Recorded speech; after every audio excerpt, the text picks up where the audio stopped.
and welcome back to the Astral Tourist. Join me on this astral detour as I meet a man from the future, journey through a time loop, and come face to face with a meteor, all while grappling with the elusive quest for proof of astral projection. Join me as I dive into the mysteries of the astral plane, share tips, and explore why it's so difficult to capture tangible evidence of these out of body experiences. And I do try so many times. Um, so, this is an astral projection experience from September 13th, 2021. I'm re recording it today, November 26th, 2024, since the original sound quality was actually quite poor. So, as I drifted off to sleep, I began hearing hypnagogic sounds that transition space between wakefulness and sleep. Normally, I would try to set a clear intention, like take me somewhere beautiful. But this time, all I could muster was a quick go, go, go. Sometimes, if I'm getting really, really tired, I don't get everything out. So then I just kind of go with what's fast. So, like, go. I was determined to leave the physical body and explore again. I had an astral projection earlier, but I couldn't remember what it was. So I'm thinking that's why my astral batteries were a bit low there. At one point, I found myself walking down a hallway. It felt clean, too clean, almost unnervingly clean. So my mind immediately went to my trusty Dirt Devil vacuum, which is one of my reality checks, is to look around for my Dirt Devil vacuum cleaner. And when I see it in the astral, it's a big sign that I'm dreaming or projecting because almost always it's like somewhere different than where I know I keep it, or it's vacuuming on its own without me, right? So this time I couldn't find it at all, and I began to feel really strange about that. I thought, I better do another reality check. Am I awake or am I still in the astral or where am I? So I decided to try to float, and sure enough, I lifted off the ground. So in this particular case, my Dirt Devil was just missing altogether. I was in the astral. I remember flying out one of my windows, and then I kind of blanked out for a little while. And when I became lucid again, I was still astral projecting. I was in a cafe like space that looked like it could have been in India. It totally had an India vibe. I saw a table with some women at it, and one in particular caught my attention. She was tall, regal, with white hair and this beautiful tan skin, like it was glowing. She probably had a little aura glow shine on her too, in addition to just being gorgeous. Um, so she pointed out that I looked misty, as in I wasn't fully formed. And I explained to her I do that on purpose when my energy's low to help conserve those batteries.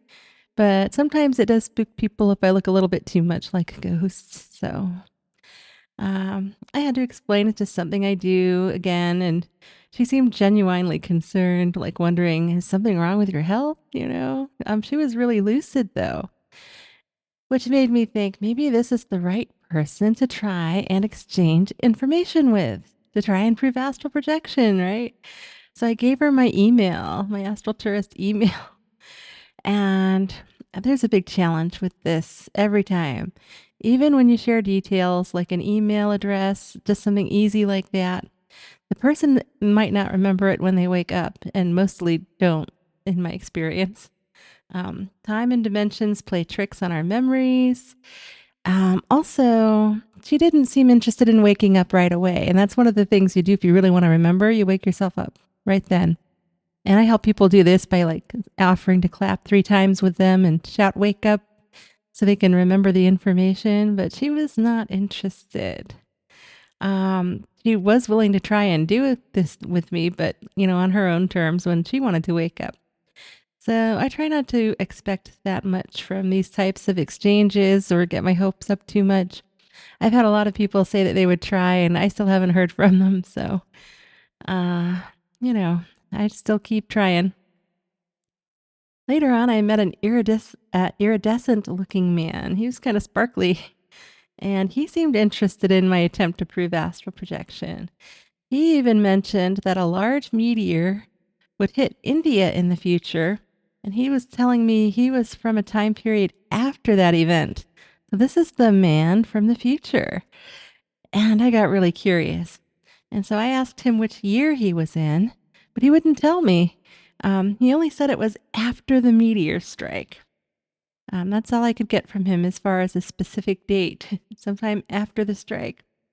And he pointed me towards a time loop, though, that he said I could observe. In the astral, there are certain places, like inside some historical sites and such, that can become kind of semi-frozen, slow motion, or just kind of looped, where the event keeps happening over and over and over again. Almost like you're watching history repeat itself, only this is going on in the astral, and sometimes there are like variations. Like, think about these as like glitches in the matrix, I guess. And so I ascended into the clouds. I saw frozen birds in the sky. Um, and, as though time stopped right inside the moment I began to see those frozen birds. So I knew I was in the right place. So immediately I made sure I had my 360 vision on. I mean, it probably already was, but I just made it like a pan around really quick to make sure. And it went shooting by me. And even in this place where it looks like, everything's frozen up there in the sky, the meteor went shooting by me really fast. It seemed like it was going really fast. Like I could still see it. It wasn't so fast that it was a blur, but I was only like maybe 2 inches from it. And I felt this big mix of awe, and sadness at the same time because I could feel the power of it and the energy. And that was like a rush, but at the same time, thinking about all the destruction that it could cause if this happens in the physical. It was just raw power. And because this is a future event, it may not even happen here. Um, you know, if you go through various dimensions, you can kind of get an idea of what might be more probable, but it's not always like 100%. So, I'm trying to keep that in mind about this experience, and maybe we won't get it, right? So, after that, I returned to the cafe area, feeling like my time was running out. I approached a tall, well groomed man, hoping to try exchanging contact information once more. He had a laptop, and that's always a good sign, modern technology. Maybe we're a little closer in vibration that way. But when I rushed in, because I was in a hurry, because I felt like I was going to wake up, so I went in like too fast.